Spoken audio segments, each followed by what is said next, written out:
আমি এখন চলে এসেছি খসতি গ্রামে, সিংড়া থানার অন্তর্ভুক্ত, নাটোর জেলা। তো এখানে হাজার হাজার মন পাইকারি করলা বেচা কিনা হয়। তো এই বৃষ্টির কারণে এখানে করলার বাজার অনেকটা কমে গেছে। তো দেখেন ক্রেতারা ও বিক্রেতা কেমন ব্যবহার করতেছে দাম কমে যাওয়ার কারণে। তো আসলে আপনি ভিডিওতে দেখেন।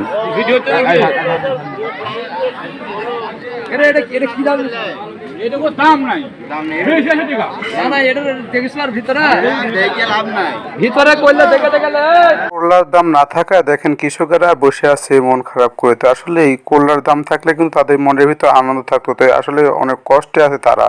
বড় আড়তদাররা দেখেন করলা না মাপায় ঠিকভাবে নিয়ে নিচ্ছে বস্তাকে বস্তা ঢেলে। তো আসলে বাজারের রেট অনেক কম, 500 থেকে 700 টাকা মন। যে করলার দাম ছিল 1800-2000 টাকা মন, সে করলার দাম এখন 500 থেকে 600 টাকা মন। এই জন্য আমদানি অনেক করলার, কিন্তু করলার দাম নাই। দাম কমে যাওয়ার কারণে দেখেন আমাদের কৃষক ভাইয়েরা সবাই দাঁড়িয়ে আছে, করলার বেচা কিনে নাই। তো